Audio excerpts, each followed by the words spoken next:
Welcome back to the Ghost Bunny Podcast. I'm your host, Bridget Marquardt, with a brand new episode for you guys. Today, I have Elsie Lodde. Elsie Lodde is a paranormal investigator, event organizer, researcher, and animal advocate. Gotta love that. Elsie is the owner of Bethany's Home Sweet Haunted Home, a haunted Airbnb in Jackson, California, where history and the paranormal intertwine. She's the founder of Gold Country ParaCon. She made it her mission to bring paranormal enthusiasts together in one of America's most haunted regions, which often gets overlooked. When she isn't communicating with spirits, Elsie works in medical research and dedicates her time to rescuing and foster special needs dogs. Her passion for the paranormal has taken her across the country to investigate some of the most infamous haunted locations. Ooh, I can't wait to ask her about that. Yet she holds a special love for California's lesser-known but equally active haunts. With a deep-rooted connection to the supernatural and a drive to explore the unknown, Elsie brings first-hand experiences, offering a glimpse into the world of ghost hunting, historic hauntings, and the unexpected moments that come with living among spirits. I can't wait to chat with her.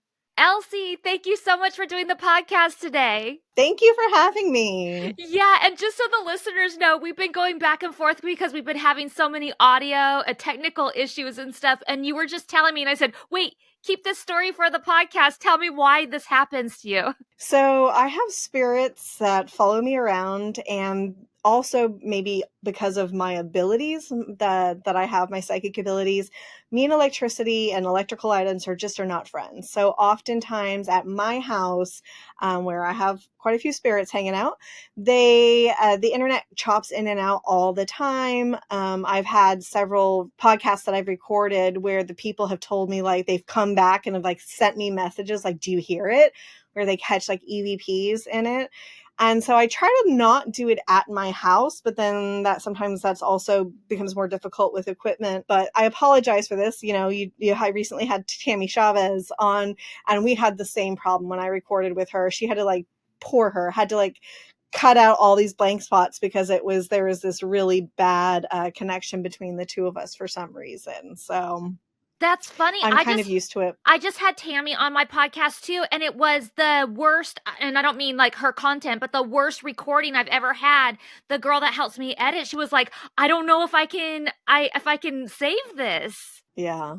So sometimes the spirits are funny like that. And, we all carry our own, and they're everywhere we go. And so mine are kind of a pain. So when before I changed computers, I don't know if you heard me, but I said, okay, guys, if that's you, knock it off. Like, enough's enough. Like, very funny, but that's enough. Yeah, please let us record this.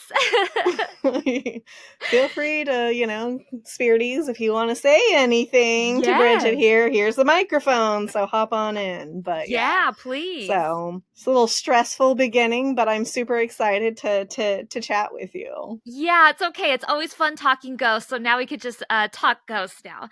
You just got back from the Missouri ParaCon, and I want to know all about it because I obviously wasn't there, but I have so many friends of the podcast that were there, and I'd love to hear about it. Where did it take place? It was in Kansas City, Missouri, in a casino, just like the Michigan ParaCon, which I know you went to as well. So it was in a casino. I mean, there was one event that you could, go to as far as to do paranormal investigations, but that wasn't what this was about. But yeah, so Sarah Lemos, I adore. She's a psychic medium. She's phenomenal. And then I had a bunch of friends who were going to be there. And so I decided might as well. So I'm from Sacramento, so you know the area well. And there is a direct flight from Sacramento to Kansas City, so it was a really actually easy trip for me. So that's amazing because I feel like there's not that many direct flights from Sacramento to anywhere. Yeah, I was really surprised when I looked it up. I was like, 3.5 hours cheap. I'm in. Like, right? Every time like my parents want to travel, I usually go to help them travel because they're not seasoned travelers. And I'm like, oh, we got to fly out of Sacramento. It's going to mean a layover somewhere. Yeah, not Kansas City. Where was the investigation that they were doing there? It was at the Belvoir Winery. I was wondering. And yeah. So an old Oddfellows home. And we didn't have much activity there except for Adam Berry was inside with George, which is the skeleton that they, the Oddfellows halls had skeletons. They're all named George. and they were used for like initiation practices. And so when we got in there with him, we were kind of talking about this whole, like, do you think that, you know, he had family? Like, you know, do you think this is like, he would be proud that this is how his skeleton's being used? And so we were talking about it. And then so he said, well, let's just ask him. And so he pulled out his voice recorder, and we got direct responses to every question that we asked. And he said it was his honor to be there. And we asked him like what he missed most. And it was his brothers. Yes. So he said it was his brothers. And it was just a really great conversation that we ended up having with this skeleton who we call George, but we don't know what his name is. Yeah. Isn't it so crazy how we can get like intelligent communication like that, answers to questions, like legitimate answers to questions. Like you don't ask him, are you happy to be here? And then all of a sudden blue comes out of there. It's like actual answers to the question that you're asking. And I just feel like it's so, I don't want to say evidence or proof or whatever, but I just feel like, how is that happening for those that don't believe in this kind of thing and everything? Like, how is that happening if it's not happening? Do you know what I mean? Mm-hmm. Yeah. And again, so one of the things that, like, when it comes to investigating, you know, we were asking these like in-depth questions. We weren't asking maybe the same questions that everyone else asked every time they talked to George. And perhaps that's why he was so excited to talk to us, because, you know, again, we wanted to know like how he felt. Was this a, thing? And then I was curious, like, was he married? Did he have kids? Because how would they feel about the fact that he was just on display? His bones were on display. But he said, yeah, he had, he was not asked if he was married. He said no. How many children? He said 0. So, I mean, it was very in depth. It was an amazing conversation that we had. So yeah, that was the only activity we had at the Belvoir Winery, but it was pretty great. Yeah. So is there any way to fact check any of that? Like, do they know who the skeleton was?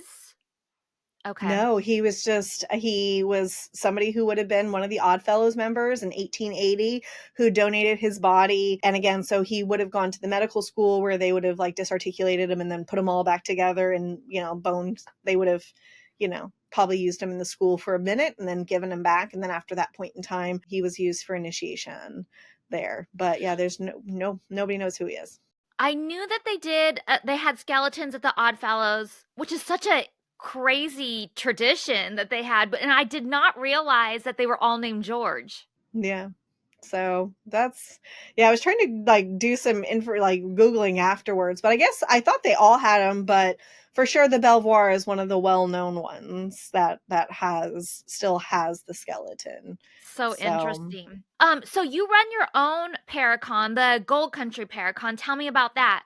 So Gold Country ParaCon, I'm working on setting up some other events, like some smaller, like retreat type things as well, not just big events. But the big thing for me is, from being from California, when people think of famous like ghost hunting locations and good places to investigate, it's never California. But the fact is California is very haunted.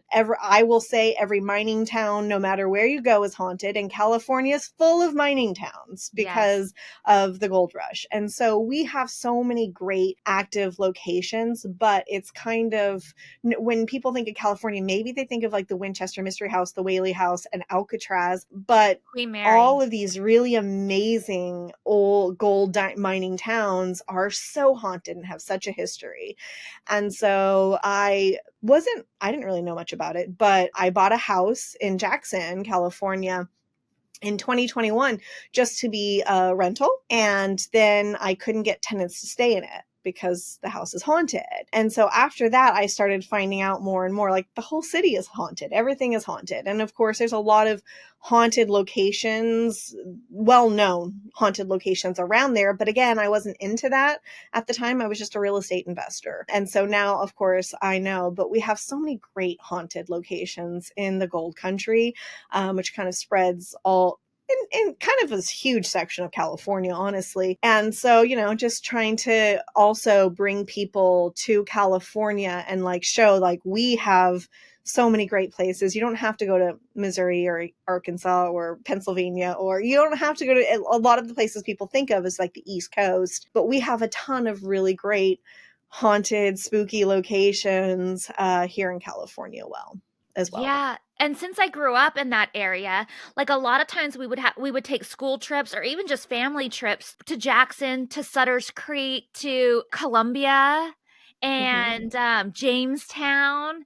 and Murphy's, and all these like little tiny mining towns, and they're very, very small, which is probably another reason why people don't know that much about them. I mean, some of them are just like a one little main street and that's it. Hmm. But they have so much history and they are very, very cool. And back when I lived there, like I said, it was more school trips or family trips or things like that. And I always loved something more about it than that I couldn't quite grasp. Like I knew I loved the history of it. I knew I loved feeling like I was kind of like walking back in time, but there was something more to me about it that like drew me into it and wanted to go back. And even as an adult, like it's still very strong memories for me. And I know it's now because it was that feeling of like the haunted and the paranormal there. But back then, no one really did investigations. Like the most that we did was like, let's go stay at this haunted place. But there wasn't like tools or like investigation methods that we knew of or anything like that. I would walk around at Hmm. midnight because I thought that was the magic hour and try and capture something with like Hmm. a camera, but that was about it. Yeah, and I mean, sometimes that works and sometimes it doesn't.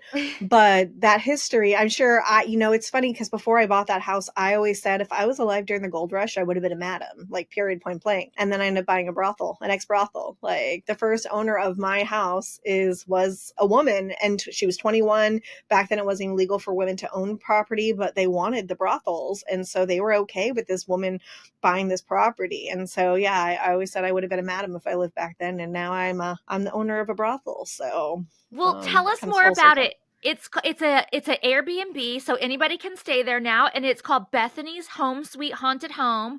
It's in Jackson, California, and so you already answered my first question, like how did you come to own it? So it was just going to be a rental property, but you couldn't get anybody that wanted to stay there long enough because of things were happening. But who is Bethany? So I actually don't even know who Bethany is. I have like on my website, I have this historical dive into a lot of the spirits who I know who they are. I don't even know who Bethany is. She was the first spirit I ever recognized, and she is in the closet, like when one of the closets, and she just kind of like hides in there. And I have no idea who she is. Unfortunately, because so the house was a brothel, and then later it was a boarding house, but it would have been a men's boarding house now. Previously they called brothels female boarding houses, but so there was a really big transient group coming in and out. And those aren't really the people that they would generally talk about in the newspaper. So I honestly have no idea who she is. I have just been told by mediums and through communication that her name is Bethany. She hides in the closet. Like I realized in my final walkthrough that she was there. They hid from me before that. And so again, I was planning on making a long-term rental. People would move in for 2-3 months, move out. And so finally I was like, well, I need to do something. And so then it was at that time, I didn't really know the history and know who the spirits were. Cause again, I wasn't into that. I just knew who this one was. And so I ended up naming the house after her, but she is definitely not the most active spirit out of all of them. She's just one who kind of like hides in a closet and like minds her own business most of the time. Cause we have like a full cast of characters. There's like 12 to 15 that I know of, and they come in and out. So we have them from back, I said the first owner was a woman. I haven't had her there, but her husband's there, her boyfriend's there, maybe her son is there, because sometimes we get kids' footprints and like bouncing a ball and some maybe childlike behavior. So maybe that one. And then there was a family who owned it for 60 years, and the father, the mother, and one of the daughters and her husband are all there. So there's like, spanning quite a bit of time, there are these spirits that are in the house, and they all kind of do different things, and some of them hang out in very specific areas of the house. So Fred, he's kind of our troublemaker. He will go anywhere, but he likes to grab women's butts. And so I have to warn people, like, I tried to explain to him, he can't do that. But yeah, I Yeah. tried explaining that to him. And he died in the 70s. But like, so we have an interesting cast of characters, and they were there to have fun. And so they like it when you're having fun. So they really like, especially energetic women. That is like the thing that feeds the energy at that house is energetic women. So they would love you. So you have to come visit us. Yeah, I would love to. So you said that you weren't into any of this before. Is this house what got you into this kind of thing? Absolutely. So I think that the universe works in whatever ways that it works in. I've had abilities my whole life, but never really thought about it or paid attention to it. And so this house really like woke those up, and also like made me go to like, oh, well, I'm going to go to a ParaCon partially for business, right? Like I need to meet people, have them, advertise my place. But in doing that, I'm also meeting these incredible psychics who are like, hey, you have gifts and you need to learn how to use them. So I'm finding out, or I'm like, oh, is that what that ringing is in my ears? That's actually spirit. That's what that's been all this time. And so as I went to those events, I learned more and more about myself. And as I went to more and more haunted locations, my gifts definitely opened up a lot more. So I feel like the universe put me on this path, and this is how I had to get into it. But this is the path that I was meant to be on, When you say psychic abilities, what are you experiencing or what are you developing? So, well, since I was a child, like I know things like I know when women are pregnant, I know the gender of their baby, sometimes the initials, what they look like, how much to the ounce that they're going to weigh. And it's been like that since I was a kid. And so it is what it is. And I never considered that this is like a psychic ability, right? And I've always had these mysterious things happening to my body, which now I know it's spirit coming to me, showing me how they died. So I'll get like a stabbing pain and I can't breathe. And I've been going to the doctor like for these like asthma attacks since I was like 12, trying to figure out, and they test me and they're like, you don't have asthma, but have an inhaler anyways. And they tell me that doesn't sound like asthma. Well, now I know what it is. And so, so like I said, I get like ringing in my ear only when spirits are around, not any other time. It's not a regular thing. I just know things. I know things I'm not supposed to know. I know things. And I think that is why it has actually helped me to buy properties and buy the correct properties.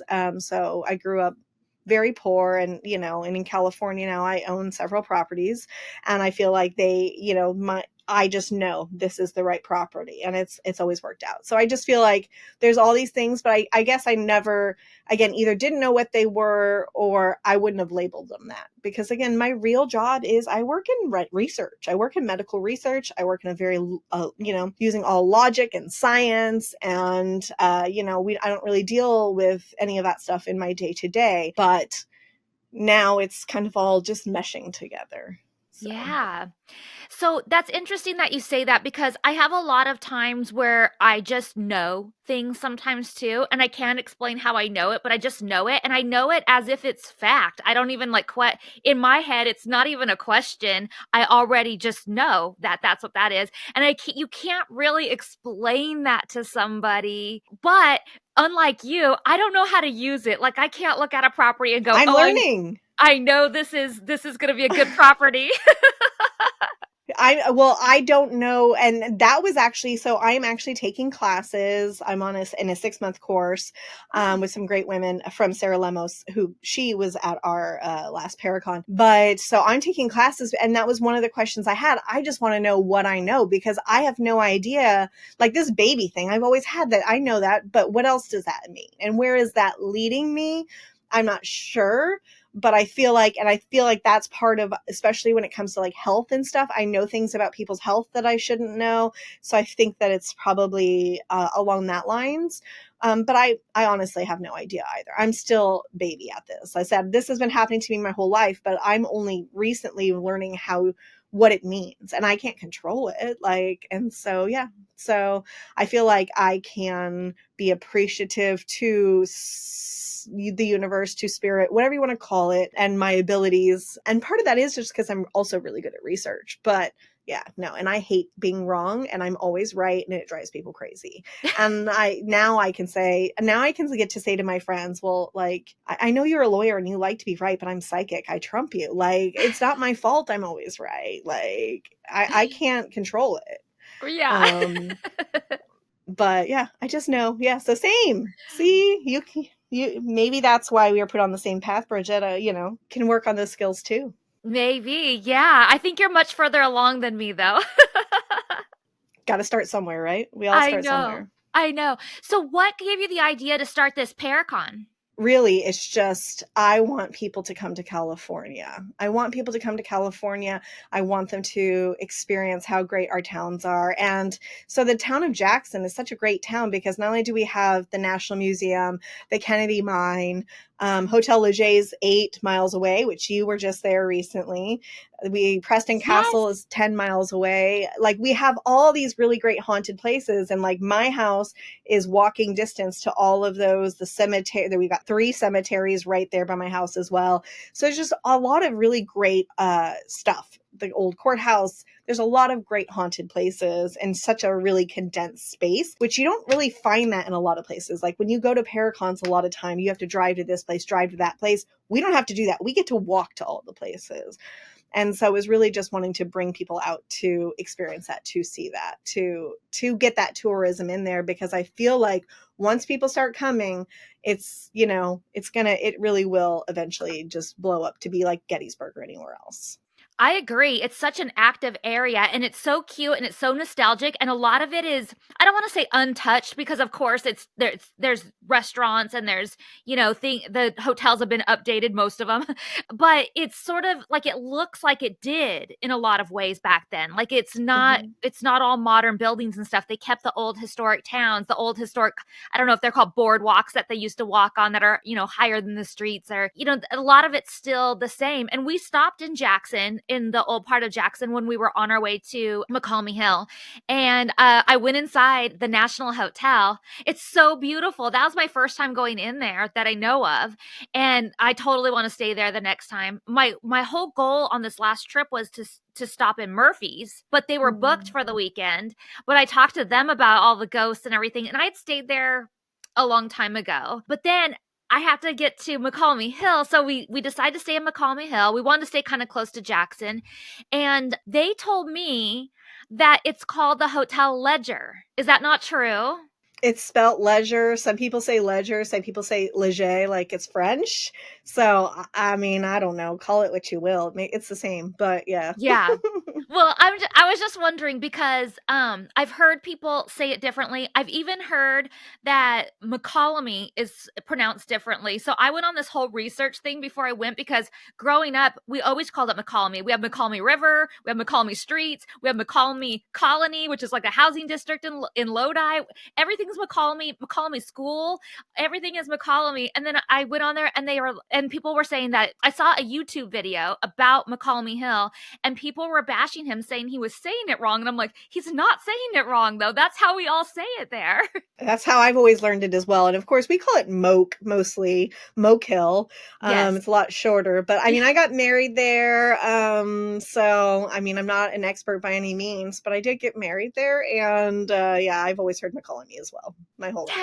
Tell me about that, getting married there. Did you get married in the ballroom or No, else? we actually got married in the garden. So me and my husband, this was 2007. It was a while ago, but we had been together for like 12 years. And I was just like, I think we should get married. And he said, okay. And at the time I was a teacher, and I was like, well, I'm off this summer. So 10 weeks later we were married. And so, yeah, so I wanted an outdoor wedding, and we filled like the pool with like floating candles and had like fairy lights everywhere, and it was perfect. So, Aw. but at the time, like, I wasn't into ghost stuff. I didn't know anything about ghost stuff.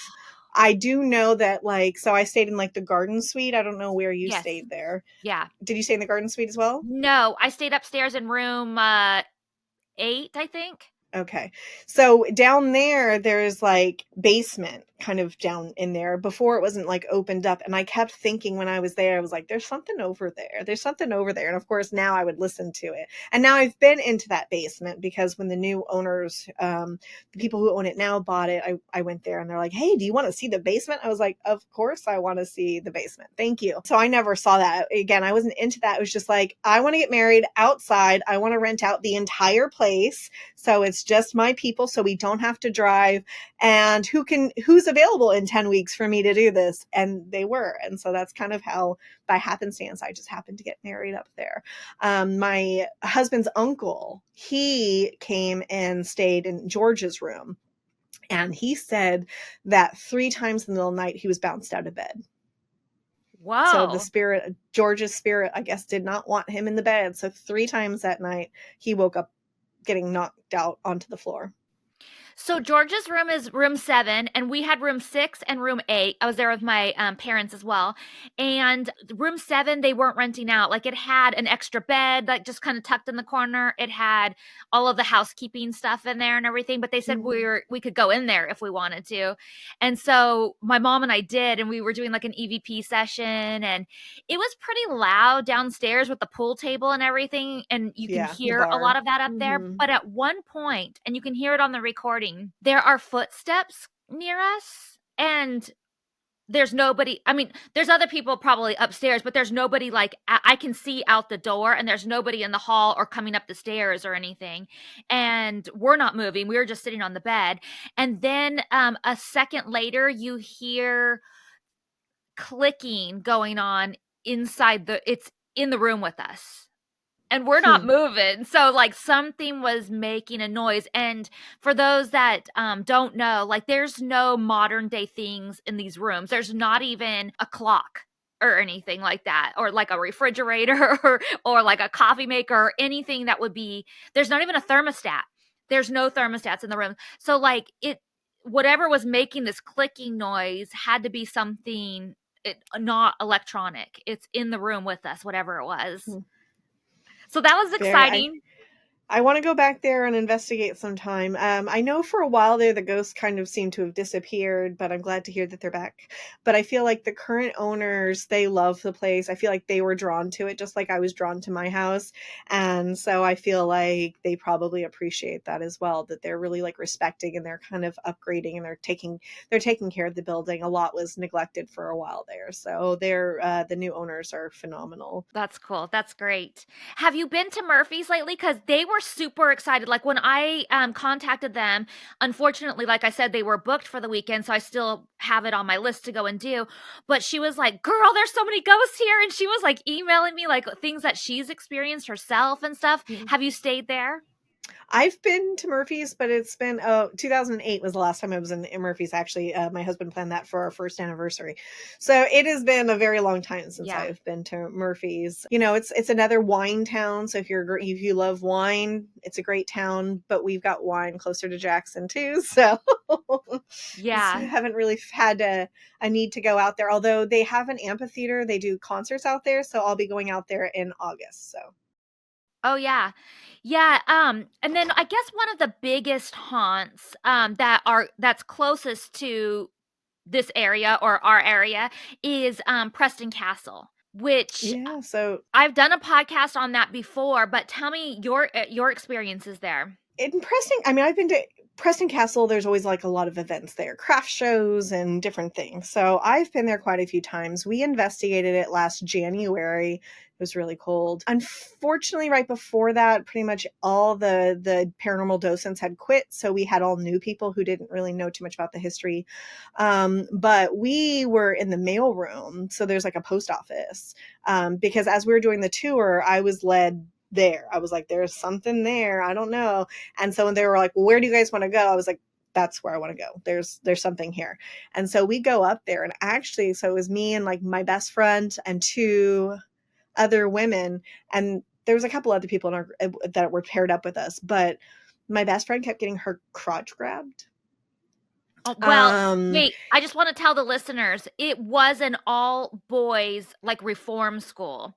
So, I mean, as crazy as that might sound, if you think about like what it was, it sort of makes sense for that. Yeah, not acceptable. So a reform school. So previous to places like Preston Castle, if you're in the 1880s and you stole a loaf of bread, you'd go to San Quentin. At 9 years old, you would go to San Quentin. And so these reform schools came up, but again, they were jails for mostly they were for juvenile offenders. I mean, there were some probably who came just because their parents couldn't afford them or whatever, but mostly juvenile offenders. And Merle Haggard saying about it, he was there. There's some other famous people who had lived and been on the property, and it's had some tragedies, whether that be TB and this breaking through there, but also at least that I know of 2 teachers were killed by the kids. But so it was kind of a violent area, and the post office is right across from the bathroom too. So I don't know if that's related. And then we were doing an Estes method downstairs in what would have been like the shower room, and it kind of didn't make sense, but nobody was communicating with us, but we were very much hearing an argument happening between two people. So that, I think that was just residual, that was just looping, and we were there for it, but there was a group fighting, and there were stabbings and things that happened in that shower room, and fights that happened in that shower room. So those were the main things that we experienced during that particular event. So Yeah, and if you look it up, it's like an amazing structure. Like the building is so incredible. You'll see why they call it the castle. And it's in Ione, California, which is in this general area that we're talking about right now. And when there's you some pull beautiful cemeteries too. Oh, I haven't been to the cemeteries. Yeah, beautiful cemeteries. When you pull into Ione, you can see the castle like looming. It's like up on a hill, and it's just like it's so imposing when you drive up. Like when we were first driving up to it, I was like, from way back, I'm like, there it is. Like it was just like I could see it looming and peeking up over the trees and stuff. I'm like, oh my god. Oh, I can't wait to be there. Like, it looks so cool. And then as you drive up the street to get to it, all of the old warden houses are there. And some of them are really beautiful and big, but they are all like dilapidated and like not in livable condition. I don't even think that they're in enough condition to investigate, because I kind of asked about those. And I think that they are not at the moment ready to be opened up for anything. But I think they're thinking about it. It sounded like it anyway. At least the bigger ones, because they recently painted the outside of the big old the other big building. So, you know, hopefully right now it's just kind of in the middle of the parking lot, so to speak, like where we park when it's super busy. But yeah, I hope that they open that up for investigations soon. Yeah, The foundation, that would be so cool. I'd love to have a Paracon there, but it's like $12,000 for the day. Oh, wow. Well, and you were saying about all of the events that they do there and everything, but one of the reasons they need to do so many events is there are areas of the building where there's 3 floors and the floor is literally dropped out of the whole thing. There's so much restoration that needs to be done on this property, and it's all a 501c3, so they need to like raise the money themselves or donations. And so I feel like they, just to keep the doors open, they have to like have all of these events and weddings, and I know they do Halloween there and beer festivals and wine festivals and all those kinds of things. I think Halloween is probably the big moneymaker for the haunt. But yeah, they just spent something like $150,000 and they put up a new porch around the front. So that just got completed. Oh, well, good for them. I'm So glad that it'll look different next time you see it. Yeah, it will for sure. Yeah. Speaking of the cemeteries, you said they had beautiful cemeteries there. My aunt, when I was going to McCallum Hill, she knew I was coming to that area. She sent me this flyer that she saw where it said that there was this Amador County cemetery tour, and it said something about ghosts and stuff. She's like, oh, you might want to do this. It's like a historical cemetery with ghost stories and stuff, a tour. And what you do is you go onto their website and you pay $10, and then they send you this map of 3 historic cemeteries, and it says ghost stories, but it's not really ghost stories. It's the stories of the people that are buried there, like some of the more prominent figures or people that have like a good story to tell or whatever. So we went on the cemetery tour. I was hoping for something a little more spooky, but some of the cemeteries themselves are so beautiful, so historic, so old, and it's incredible. But I do think that they need somebody like you who knows like the history that can write like ghost stories to go with it, to intrigue all of us paranormal investigators even more with it. When I have events at my house, so we do like once a quarter, we have ghouls nights. And so it's usually women, right? And so because what I found was a lot of women would like tag their friends in the house and their friends be like, absolutely not, no way, right? There's not a lot of us have spooky friends who are willing to do these things, and nobody wants to do that alone. So I started these ghouls nights where instead of renting the whole house, you just rent a room, and then we have like charcuterie and like drinks, and I do a cemetery tour. So I get to show them like the spirits that we're going to be talking that night. And then that gives me also the opportunity to talk about their history some as well. But yeah, there's a lot of historical figures in Jackson. We've got 2 senators. I found one guy who was like got in charge, in trouble for white slavery is what they called it, but basically taking a girl across state lines. Just to have he was married, she was young anyways. Oh, yeah. But that gives me an opportunity to kind of tell some of the stories about the spirits that are there, because, again, Jackson was there with the Gold Country was there with the starting of California, before it was Mexico. And also we had a lot of natives, but since we came in and kind of took it over, there's so much history to that area. And a lot of those old towns, they burned down, some of them rebuilt. If people want to know what Jackson looks like, if you don't want to look at pictures, if you've been to Disneyland, Main Street USA, it's exactly what it looks like. It just looks like Main Street USA at Disneyland. It's all the cute little shops, big brick buildings, because brick didn't burn down. So they got smart eventually and started building everything out of brick. Because we had our fair share of fires too. But yeah, I love history. History is a big thing I love, and I love cemeteries. I find them very peaceful. I personally haven't been to many cemeteries that I feel like are haunted. Because, think about you and your afterlife. If you're going to haunt a place, is that going to be it? Like, no, I've got better places to haunt. I'm going to go haunt the house. I'm going to go haunt my family. I'm going to go haunt my enemies. There are places I'm going to be, but it's not at the cemetery. The only time I've ever been into the only haunted cemetery I've ever been to is in Tombstone. The Tombstone Cemetery, super haunted, super active. We had some great conversations with a woman who went by China Mary. She was a madam as well. And we had some crazy in-depth conversations with her. But generally, I don't particularly find cemeteries like haunted or scary. I just feel like they're relaxing for me. But I just like to see the history. And there's all those names, all those dates, they all come with history. And so I really enjoy cemeteries. Yeah, I enjoy cemeteries too, and I've definitely spoken a lot about that to asking the guests, like, do you think cemeteries are haunted, and like, why do they have this reputation, and why would people haunt the cemeteries? Why would they want to be there?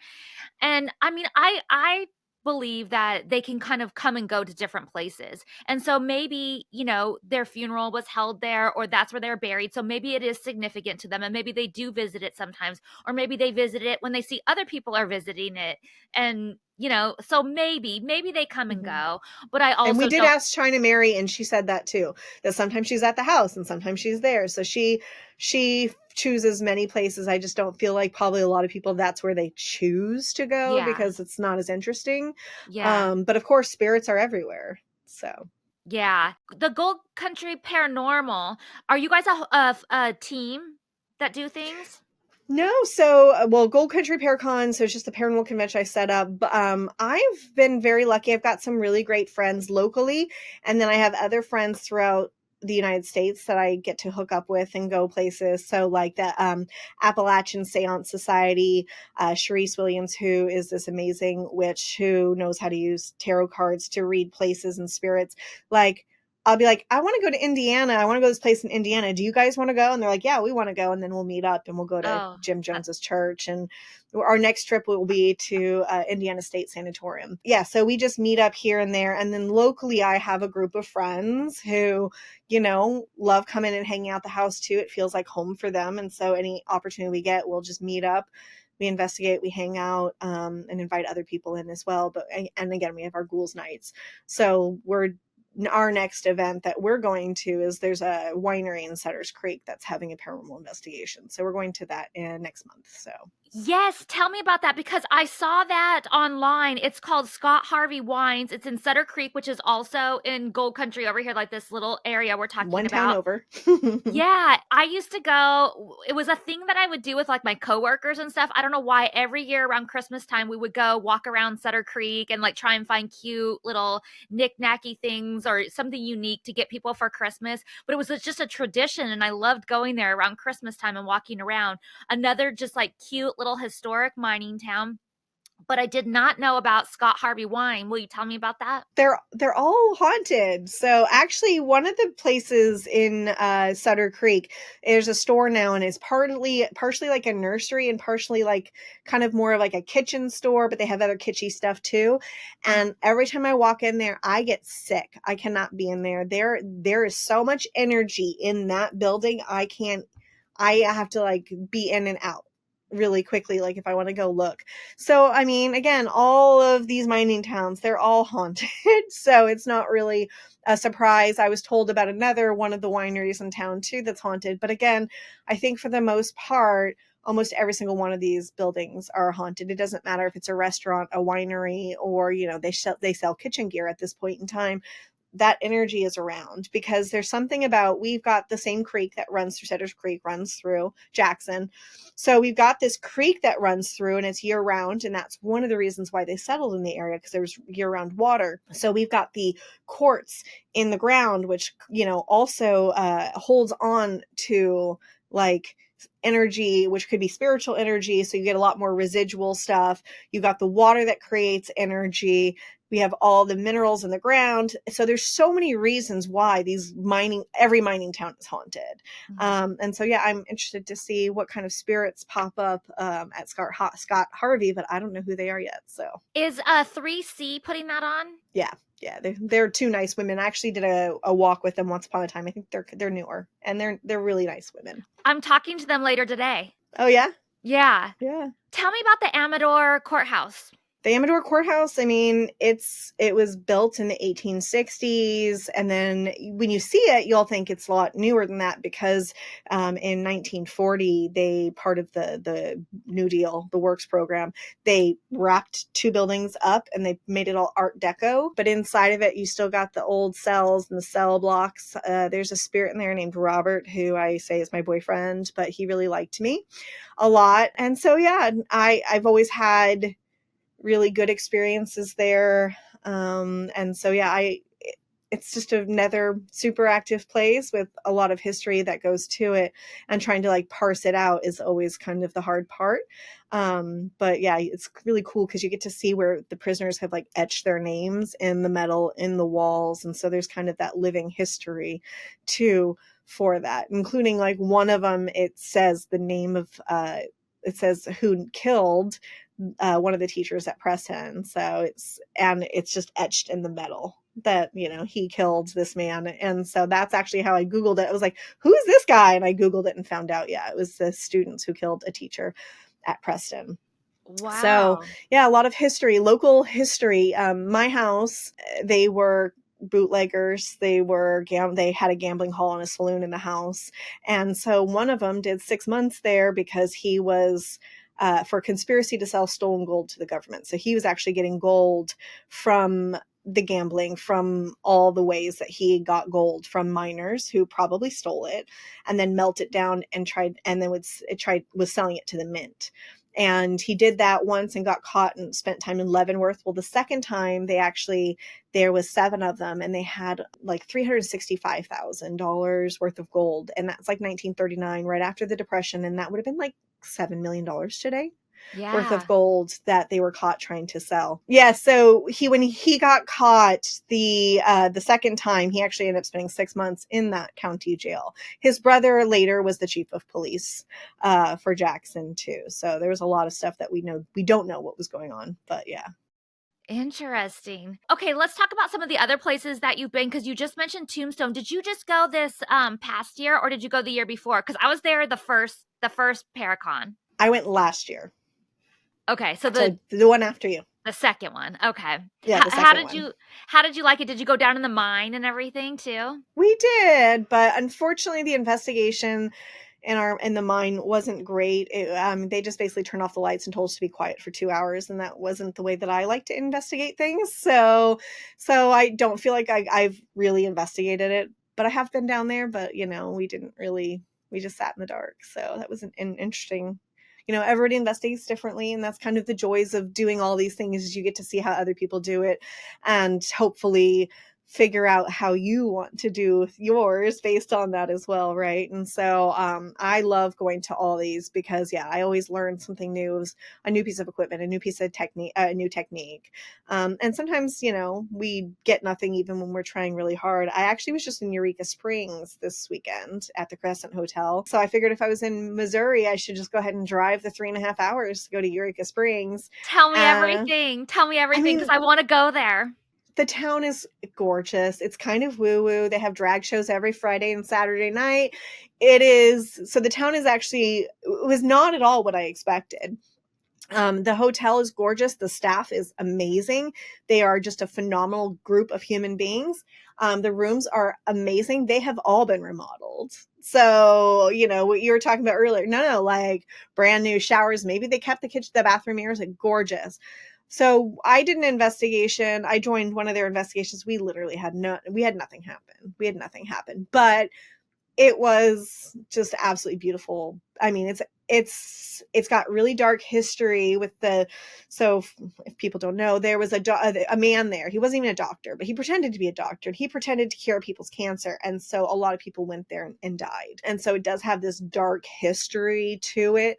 And so, we got some like help me's on the Estes method, but that's about it. So there was no intelligent conversation happening. There might have been some residual, but we didn't have a lot of activity, but it was, the hotel is absolutely gorgeous. So, if you're within 3.5 hours driving, do it. I also loved it because about 10 minutes before you get there, there's a drive-through zoo, and that was amazing too. So, for all in all, it was a great trip for me.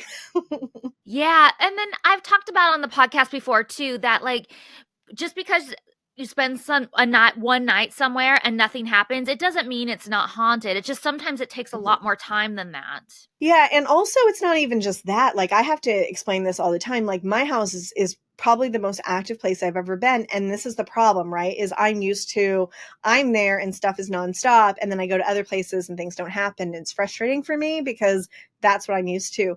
But there are times when people show up and it is quiet. And why is it quiet? Because they probably don't want to see it. They don't want to know. They're scared. They don't believe. For whatever reason, their energy just does not mesh with the energies around. And so the spirits are just like, never mind. We'll talk later. They can't be bothered because that annoying person walked in the room. And so that's something that always has to be acknowledged, which is why I always tell people, like, don't bring your husband who's not interested on a paranormal investigation. Please don't, because everyone's going to suffer for it. So, that is for sure part of it.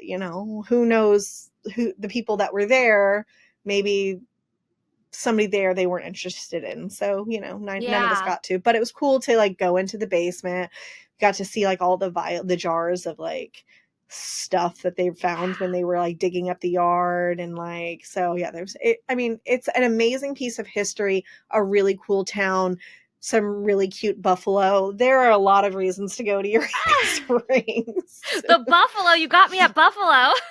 So cute.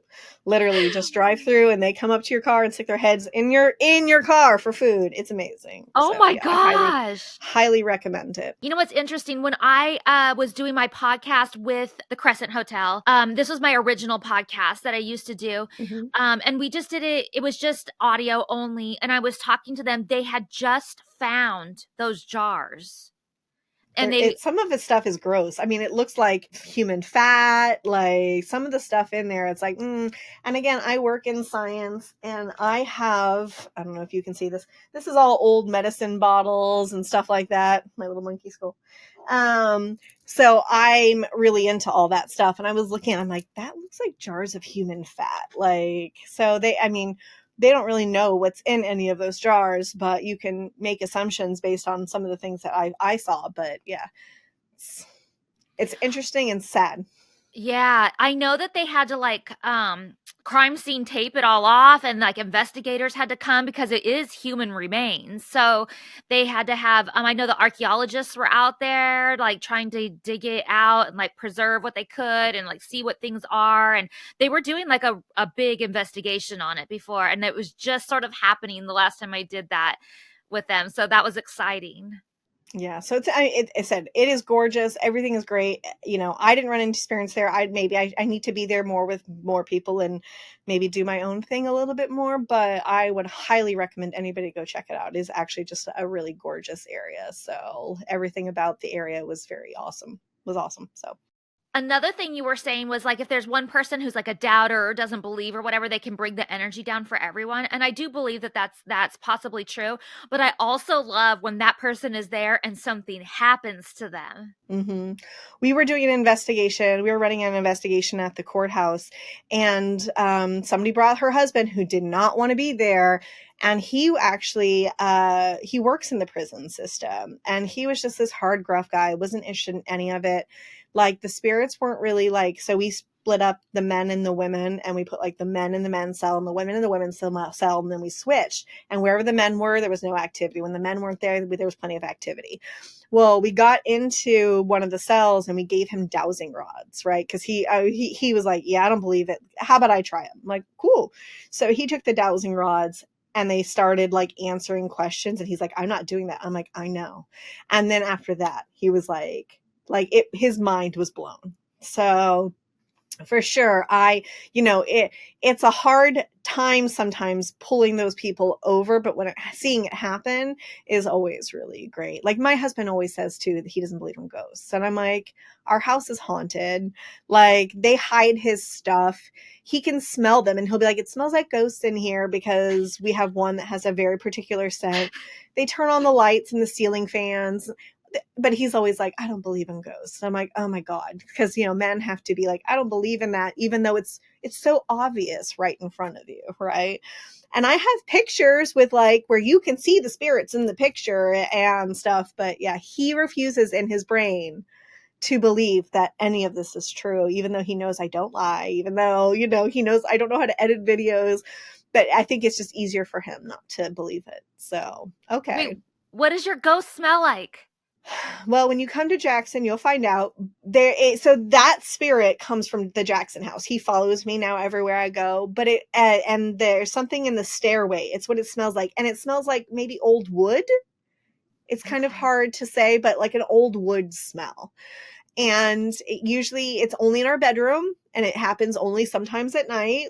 And so he goes to bed like a couple hours before me, and he'll go upstairs and he'll yell down, "It smells like ghosts in here." I'm like, okay, but yeah, so like the spirits bring me things, which is really helpful. So like I'll think, I travel quite a bit, and I'll be like, "Oh, I'm going to Florida tomorrow. I haven't worn a bathing suit forever. Where's my bathing suit?" And then I wake up the next morning and it's on my laundry basket.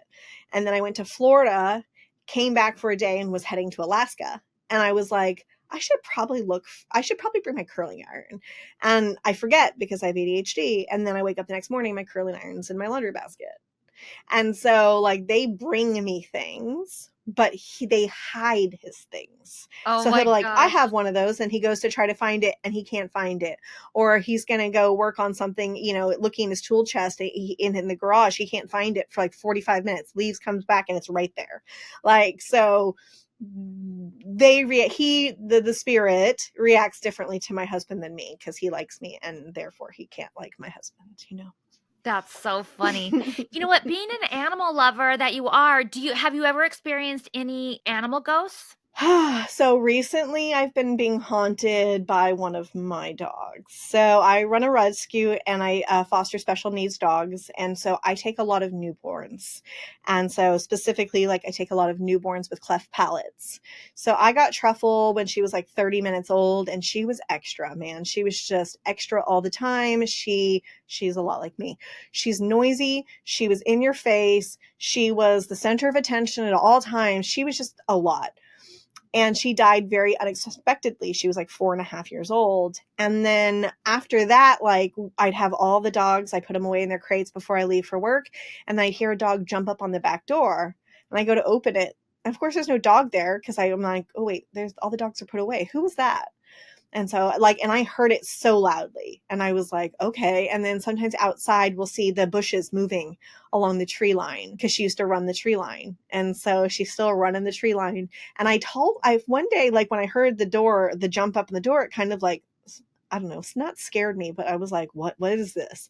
And Yeah. I call my husband, and he goes, well, I don't really like believe in ghosts, but I feel like I feel her too.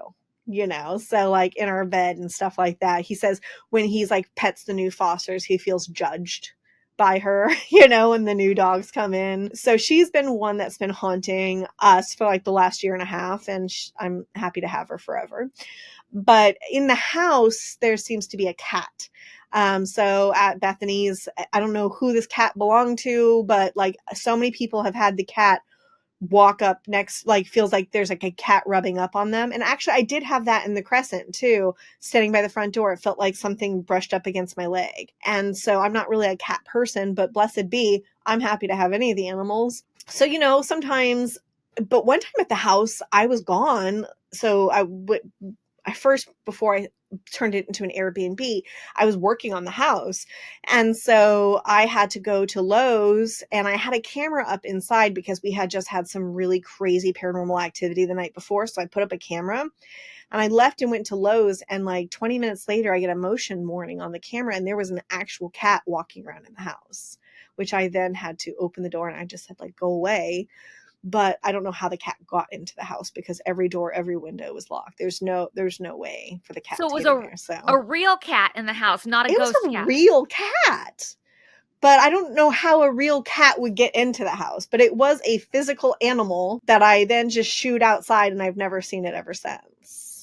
But like, Your Airbnb reminds me of does anybody ever tell you that Airbnb should start a whole thing that's called Scarebnb, where it's all haunted locations? it's not one of the things that they tag for, but I get reviews, and I have people sometimes leave really quickly when they realize the house is haunted. And so I have it stated on my Airbnb that the house is haunted, so they can't give me bad reviews. But I've had multiple people who come in, and they do have a story that they talked about where the same thing happened. But yeah, I have people who don't read the description, show up, like something weird happens, and they leave 15 minutes later. I have it happen all the time, and I'm like, why don't you just read the description? But yeah, it'd be nice if it was like an option to easily find those places. I made it on the Forbes Top's most 24 haunted places in America, and there's 5 Airbnbs. And I looked at the other ones on the list, and not one of them mentions that they're haunted.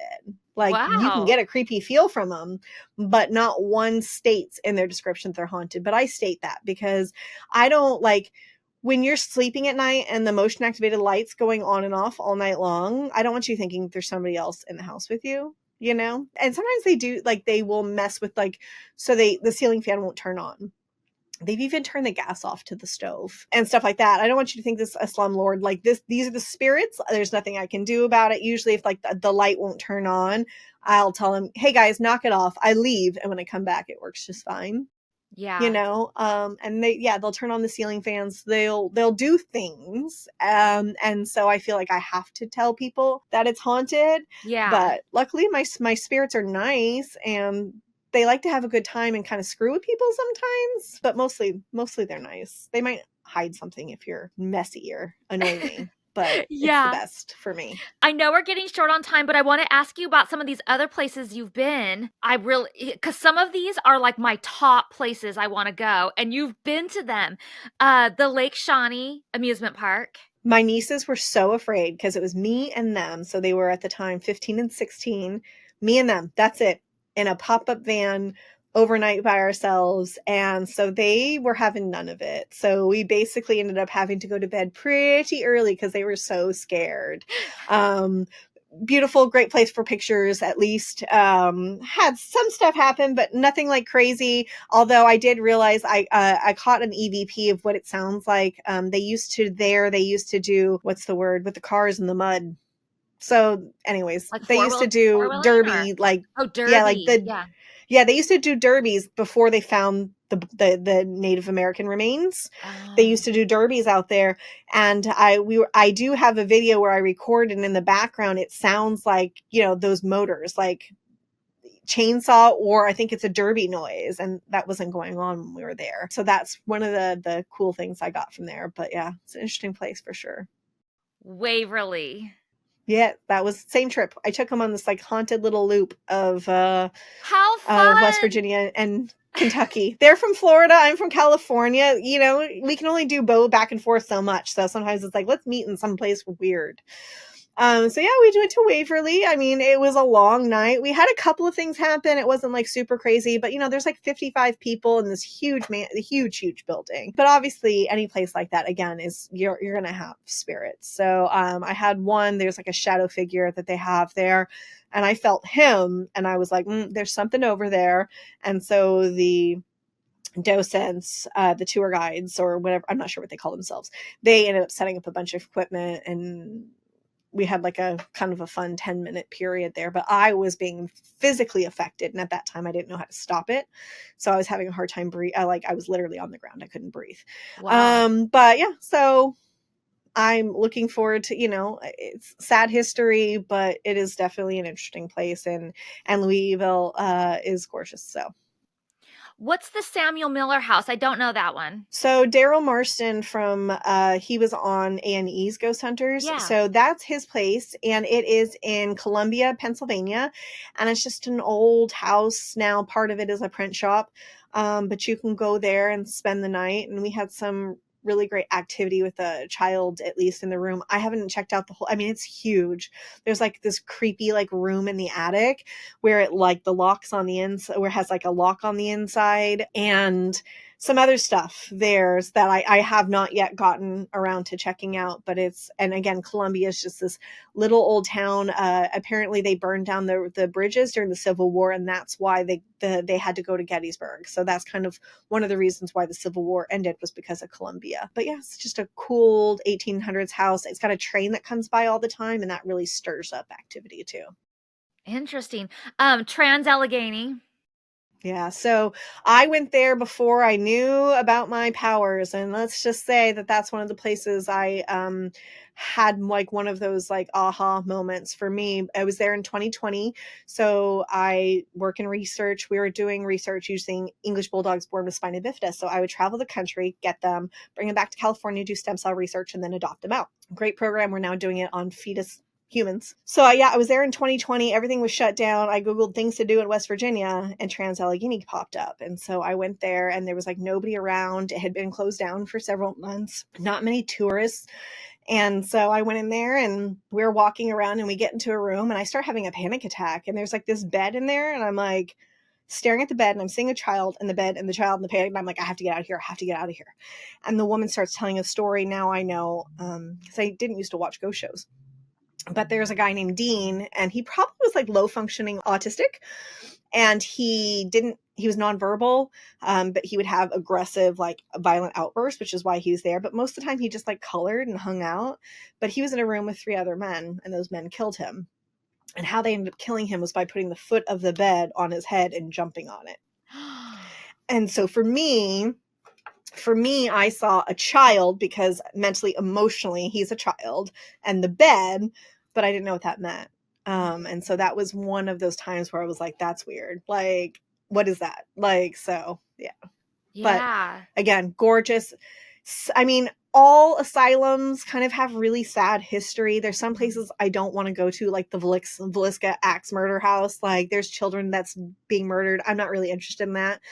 And I feel like sanitariums, you really have to, it's a different situation. Like when I go into jails, obviously there's good spirits, like there's bad spirits. Like I don't worry about demons or anything. I don't know if I believe in that yet, but I do know that some people in life are jerks and some people in death are jerks. Yep. But when I go into those spaces, I try to come with nothing but love and respect and understanding. And so like we do it at the courthouse, everywhere else. Like I'll sit down and play cards with them, bring them cigarettes and alcohol. Like I give them gifts. I'm not going to ask you how you died. I'm going to ask you what your favorite color is. What's your favorite food? Like interesting things that, like you're human, like I'm getting to know another person. And because of that, I've had, I feel like, better experiences. But with sanitariums, sometimes it's not like you're necessarily having a rational conversation with a rational person. And so it's a little bit scarier for me. Mm-hmm. Definitely. Jim Jones Childhood Church. Yeah. So that's in Indiana. That's where I went with my the girls from the Appalachian Seance Society and Sharice Williams. And it's just where Jim Jones, the prolific serial killer cult leader, where his church where he grew up at. And we had some activity. There's some creepiness in I think there's some bad stuff that happened there. Had nothing to do with him, but there was some bad stuff that happened there, especially in the attic. It was a lot. But yeah, it was just an interesting place in Indiana. The same group that owns the Randolph Asylum owns that one. They also own a jail and then the General Stone Mansion. So they own 4 haunted properties, all pretty close to each other, and they're phenomenal. So I definitely recommend if anybody's interested in those. And the Randolph Asylum, I haven't been to, but I've seen the outside of it and it's gorgeous, and I can't wait to go back to do that. Yeah.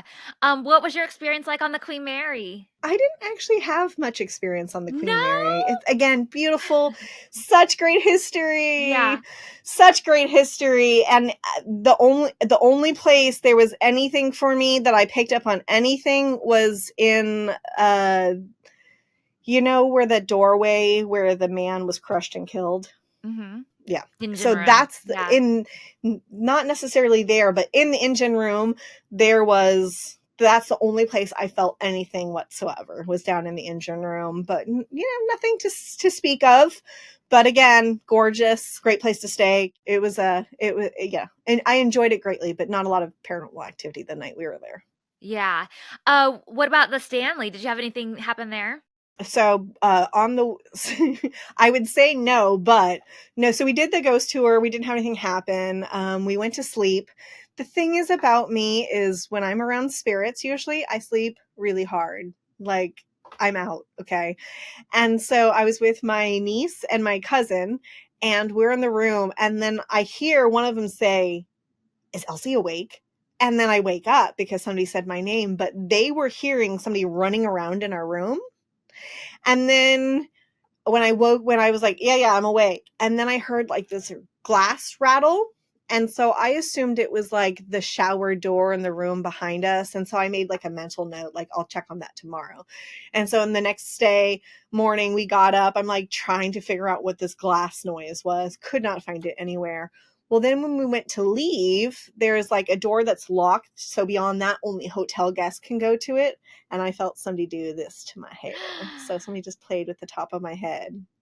So like we weren't even like necessarily like this is before I had all the pieces of equipment. So I think I need to go back now. But yeah, I did have some experiences. We had some experiences there. My niece and my cousin were really freaked out. So they were ready to go at like 7 a.m. They're like, let's go. And then St. Augustine, Florida, did you do the lighthouse, or just I heard the whole town is haunted? Yeah, the whole town's haunted. You know, oldest town in America. There's a house that's for sale that you can buy, belonging to a serial killer. You know, it's just one of those super creepy towns. It's got the cool fort.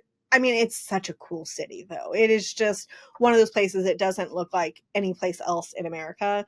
And so, yeah, I definitely recommend anybody checking it out. My brother lives an hour from there. And so oftentimes when I go, we will drive up and do something different. So. Yeah, that is so fun. Some of those places are my top places that you've been to. So exciting. Well, so I had somebody. The reason I'm going to Waverly is because somebody came to my house. A bunch of investigators came to my house, and again, this is before I was really doing much. But they said your house is really active. Like it's way more active than Waverly. And so then Waverly got stuck in my head. So that's why with my nieces we're like, I want to visit. I was like, okay, let's go to Waverly. Like. So yeah, it's been interesting to get to go and check out new places. So I'm going to Pennhurst in May. And so I'm looking forward to that, even though again, it's got some sad history, but seeing everybody too always makes it, better, but you have to investigate with really good people.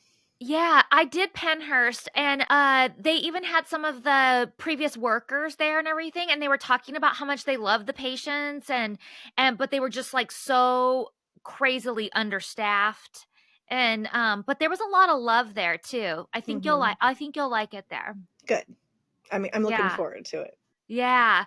Well, thank you so much for doing this today. This was incredible. Tell everyone listening how they can book your Airbnb, or should I say Scarebnb, follow you on social media, go to your Paracon, any of that stuff. Yeah, so the Airbnb is Bethany's Home Sweet Haunted Home, and website, Facebook, Instagram, TikTok, all the places, and then Gold Country ParaCon. So you can find us on all the socials. But yeah, if you want to check out the history of the house, you can see kind of some of the spirits who are there haunting. And again, we have events like once a quarter, but we do but people investigate all the time. People come, and I've got like a media page full of people who've posted YouTube videos of their when they've come to the house too.